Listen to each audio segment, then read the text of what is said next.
I'm Alex Mackle from Board Game Co, and this is News and Week in Review, where we're going to go through a variety of news pieces, the videos we've covered this past week, the videos we have this past week, the games we covered this past week, all of that and more, links and timestamps to everything down below. Also, I don't have my computer, unfortunately. Like, I usually do this split screen thing with my computer that, and I can't find it. So I need to go figure out where I left my computer, or buy a new one, which I really don't want to do, but, we shall see. But with that, we do only have 3 news pieces to cover this week, so let's go ahead and dive into it. Also, I should note, a disclaimer that I am CMO of Gamefound. I say that specifically this week because I say whatever relevant, and this week the news we're covering is going to be some Kickstarter news and some Gamefound news, so just worth noting. But over on Gamefound, there are the Gamefound Awards. This is a new thing that Gamefound is doing, where we're basically doing awards. They run from... I have to double check the dates, but it's basically from Gen Con to Gen Con is when they run, somewhere around that range. That's so that we can go ahead and get all the votes and all those things in order to be able to do a show at Essen. So it's in that range. It's like for a year, but not a year like a calendar year, but a Gen Con to Gen Con year instead. With that said, if you want to go ahead and vote, because some of the awards are objective truths, like things like most funded or stuff like that are going to be objective truths, and then a lot of others are a bunch of nominees that you get to go ahead and vote for. So if you do want to be a part of voting for anything from best artwork to best run campaign, whatever you want to vote on, there are a whole bunch of options. I'll link to it down below, but you can go ahead to that Gamefound page and then vote on which campaigns you think are most deserving of these awards. They are the Gamefound Awards, hopefully a recurring yearly thing, but this is the first year that it's recurring, so it's year 1 of a recurring award system. Then over on Kickstarter, Kickstarter went on strike. The employees of Kickstarter are going on strike. Again, I'll link to it down below. They're not asking you to boycott the platform. In fact, it's specifically saying, please do not boycott the platform. If you're a creator, do not boycott it. If you're a backer, do not boycott it. They have a whole list of things you can do to support the workers of Kickstarter. They're advocating for anything from a few things. The consistency and locking in their 4-day work week, which is what they currently have. They want to lock that in. They also want to lock in fair wages or fair minimum wages for everyone, so that no one at Kickstarter should be struggling in any capacity. But that's basically the main goal of it, is to basically what they view as fair working conditions under those things. Fair working conditions, compensation, pay, and all that. But again, they are not asking for a boycott in any way. They are asking you, if you're a creator, there are specific things you can do, and if you're a backer, there are specific things you can do. Again, I'll link to it down below. And then lastly, the newest thing that just happened today, is Forsaken. If you are a backer of Forsaken, the Kickstarter campaign, it has some drama today. Basically, one of the designers of the game, there's 2 designers, there's Mike and Travis who designed Forsaken, and then there's Game Trays, which is the company that makes, well, game trays, and also they dove into board games with Forsaken, which has not worked out well. I say this with no judgment, because for a lot of companies it's not worked out well, and for a lot of companies it has worked out well. It's hard to make a board game. It's hard. It's harder than you might think. But the Forsaken campaign has definitely gone through a lot of ups and downs. From a lawsuit that was over potentially stolen art assets. There's a whole lawsuit with Creative Game Studios. I don't know exactly where that whole thing ended up or went, but they figured that out. They got past the lawsuit. But unfortunately, the game is several years late at this point, still not delivering, and today there was a bit of a bombshell update from Mike, one of the designers of Forsaken, who does not work for Game Trays anymore. He left Game Trays a bit ago already. He has continued to be involved in the communication and the updates in order to be that bridge between, like, Game Trays and the community, because he was so involved for so long. But I just want to make it clear, he already no longer worked for Game Trays. He posted something today saying this is his final update, and the long and short of it, because there is a long of it, I'll have both, again, I'll have the updates linked down below, but the long of it is the short of it. The short of it is that, hopefully I get as many details as right as possible, the short of it is he believes that the way he put it is that he frequently passed on a degree of how complete things were based on what he was told by Noah at Game Trays, and that he thought things were closer to where they needed to be than they were, and it's gotten to the point where he's realizing that some things are just not done, aren't getting done, and despite his best efforts, are still not getting done. And so he said he can no longer kind of be in the middle of the situation where he has no control and just, communication with things not being done. And so this is his last update. He's done with the updates. He talked, and it's not all a, like, bashing Game Trays conversation. There's a lot of grace he talks about, lots of things to be mindful. I really recommend reading the whole update, but he basically says, hey, I can't anymore. I'm not involved. It's Noah at Game Trays. He's involved. He's the buck stops with him. Things are waiting on him. And it seems like it's close to being done, but it's also been close to being done for like a year and a half now. So good luck. Kind of. Not really the good luck's for me. That's for me. And then, later that day, I'm glad I didn't film my weekend review too soon. Later that day, Noah posted an update, not invalidating anything that Mike said. He's not in any way disagreeing or invalidating. He thanks Mike for the continued communication, and I'm gonna sneeze.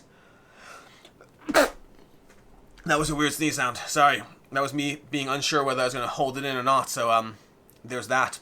But he basically thanks Mike for his communication and his continued updates. He doesn't invalidate anything. He basically takes responsibility, saying, hey, I'm going to get the job done. He doesn't really validate anything Mike said, but he doesn't invalidate it, and he basically says, it's up to me to prove to you that I'm going to get the job done. So it kind of sounds like it's still coming. It doesn't sound like a project to give up on, but I will say I generally am an eternal optimist. That said, Chai Tea for 2 is delivering, so sometimes eternal optimism works. There's also times it doesn't, but let's not focus on that right now. But anyways, yeah, so Forsaken, it sounds like it's still coming. There's just a lot of drama and a little bit of finger pointing. Not a lot of finger pointing, because it's not really like a lot of disagreement, but a little bit of finger pointing and a whole lot of drama. That's the current situation with Forsaken. That's what we have as far as news, which brings us to the videos of this past week. The videos we had on Sunday, we had a not weekly live, it was a weekly live-ish. It was basically a live coverage of the Essen games coming up. Whole lot of games that I'm excited for. I did a bit of a top 5 that I'm most interested in at the end by viewer request doing the live stream. Basically, I'm going through the Essen games that I am most interested in, because this is my first time actually going to Essen, and yeah, I might do another video covering more Essen games, this time more fully researched. We'll see as it gets closer. For right now, I walked away with a good understanding of some games that I'm more excited for than I knew about going in, which was nice, and hopefully viewers did as well. Then we had on Wednesday, we had upcoming crowdfunding campaigns for October. Whole lot of crowdfunding campaigns coming up. A whole lot of games covered in a very short time frame. It's actually interesting because it's a 16-minute video, and I covered 40+ games. I had some people who were like, "Wow, I'm happy you covered so much so quickly," and some people were like, "I wish we had more information about the various games." So I might try. And next time I do an upcoming crowdfunding, I might try to slow it down a bit. I found that upcoming crowdfunding is not meant to be an overview of the games. And sometimes there are games that I know more, but sometimes I have to do a bit more research. This one is very much a rapid run through with minimal overview of the games. I will try to do 30 seconds per game. The problem is it's hard to cover. We'll see. I will try to be, I don't want it to be a long video. It's not meant to be an hour-long video, but maybe 30 seconds per game we can manage. We'll try that next time. And then we also had on Friday. I did a purge of my unplayed games. This is one of several purges we're going to see this year. We're going to see this purge. Basically, I went through all my unplayed games that are not review copies. They're my own personal unplayed games. And I decided which ones to get rid of. My goal is to get rid of half of them because, and not just for the sake of getting rid of half, but with the realization that some of these games I want to play, but then 4 years go by and it's never being picked off the shelf. A good example is Petrichor. I still want to play Petrichor, but when it's time to pull a new game off the shelf, there's not a single world in which I have ever prioritized picking Petrichor off the shelf, and I don't know when that will happen. So it's a game I want to play, but we have to be realistic with our own time and commitments, and while these aren't really commitments, they're just games I got hoping to play them, the time has come to be realistic. So that was one of several purges. There will be a campaign purge probably going up in November. I usually put that one up in November. This will be me going through my campaign games, deciding which ones still have a shot of getting played and which ones to give up on. I will be giving up on a lot this year. I will be talking about it more in those videos. I'm making changes to my life based on what I actually do and what I theoretically want to do. And don't get me wrong, I still do play campaign games, but the types of campaign games and legacy games that I actually play versus want to play, 2 different conversations. And then there'll also be an end-of-year purge, as there always is, where I basically go through my collection and cut out as much as possible. Again, I will be doing some heavy cuts this year. There'll be a lot of games that I like, that I recommend, that will be leaving because I don't have time to play everything. I play lots of new games, I play lots of old games, but realistically speaking, when I have a chance of playing a 4 out of 5 game, or a 4.5 or a 5, more often than not, I'm going to pick the 4.5 or the 5, and when I juggle the new games I'm always trying to table, and the old games, I just to make harder choices with my time. Harder choices. We'll see. We'll see what happens. There'll be a video. It'll be a giant purge. As far as the games we covered this past week, there are a bunch. We covered Aqua Garden and Sky Garden, a video that went up Saturday. It was kind of a mostly just updates to Dino Garden, because I did Dino Garden, which was a whole review, and Aqua Garden and Sky Garden just have minor changes from that. Technically, Aqua Garden was the first one, and then Dino and Sky came later. But overall, I like Sky. I possibly like Sky the most. I like Dino Garden, and Aqua Garden I think is a little too simple for me. I am biased by having played the other games first. Then there's a review from Moytura. Moytura I reviewed as well, gave it a 3.5 out of 5. I think Moytura is doing a bunch of things that I enjoy. The system I really enjoyed, but overall there's some issues that held it back for me. Still a game I had fun with, but not a game I love. There's Mercurial Alchemia. This was a solid 4 out of 5. I really enjoyed it. It's a little slow to get moving, but it's a very satisfying game when you actually get to it. Again, the biggest issue I have with it is it's slow to get started. Outside of that, there's a lot of variety to the gameplay experience, a lot of satisfaction to the actual deck that you're building, and the decisions you take are very collaborative. Not really, it's not a co-op game, but you're involved in the decisions that are happening as other players go places. It's a solid game, a 4 out of 5, currently on crowdfunding. There was a preview for Conquest for the Capital. This is a sponsored preview that Meg did. No thoughts on it. I did not play it, but a Conquest for the Capital video went up this week. We also had a gameplay and a preview for Secret Societies. This one I did play. I overall enjoyed Secret Societies, sponsored playthrough, but in general, sponsored content when I played it. I do tell you my thoughts, but obviously sponsors take it with a grain of salt. But it's from Garfield Games. Very solid bidding game where you build up your tableau. My biggest complaint, I like the game a lot. My biggest complaint, I don't feel I get enough done. Like I feel like we spend so much resources fighting with each other to get the stuff that when it comes time to invest in things, I'm just a little cash tight on things. So I like the game system. I like the Secret Societies. I do think I needed to play more into my Secret Society than I did. But ultimately, good game. I want to get more done in the game as I play. Current tentative rating would probably be a 3.5 out of 5. It would be a 4 if I can get to that, level of accomplishment. But I'm not there yet. Then we had a preview. We had a preview going up for Don't Starve, another one I did not play. It looks beautiful. The campaign looks great. The production looks great. Very much looks amazing in all accounts. I just haven't played it, so no thoughts other than the fact that I want to play it, I guess. And then we had an Honors End solo playthrough. This is not sponsored content. This is me just diving into it because I've enjoyed it so far. I will have more thoughts on this, probably next week because that's when the campaign goes up, so I'll have a review video for you soon. But this is me just diving into a solo playthrough because I wanted to. And that's basically what we have for the games we covered this past week. Again, I'll give you my thoughts on that one later. You'll see thoughts. There'll be thoughts on Honors End. Don't worry about that. As far as the videos going up today, we have a Shadow and Rune review video going up. That's going to be an upcoming crowdfunding campaign launching next week. Review goes up later today. And then I have the first impressions of The Witcher Legacy going up today as well. It's first impressions because I played one game out of the 8, so I don't have more content to go through. It's just you can't. But I played what I could play, and I'll give you my thoughts on that going up later today.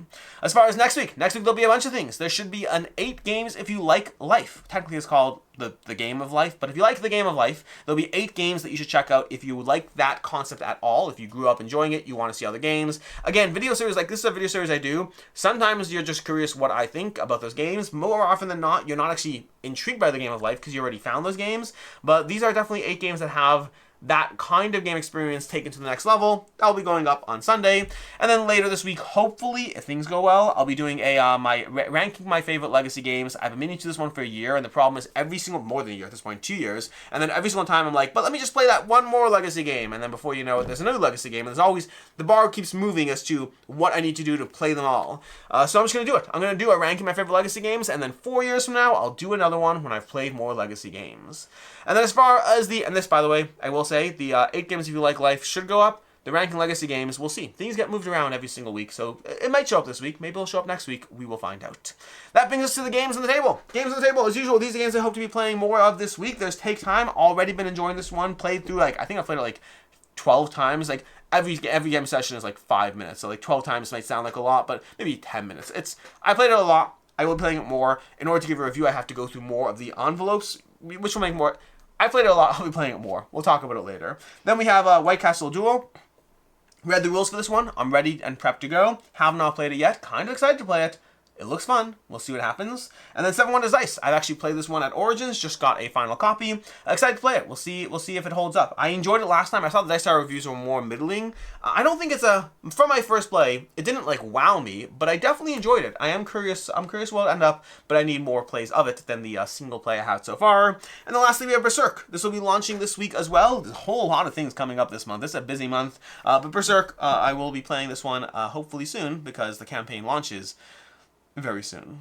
In any case, and until next time, This has been your news and week in review. I'm Alex Radcliffe from Board Game Co. I hope you have an excellent weekend. I hope you spend time with family, with friends. I hope you play board games or video games or read books or honestly, whatever it is that makes your heart sing with joy. Sing with joy sounds a bit too much. Whatever it is that makes you happy, I hope you get time to do it this weekend because we all deserve a little bit of relaxation in our lives.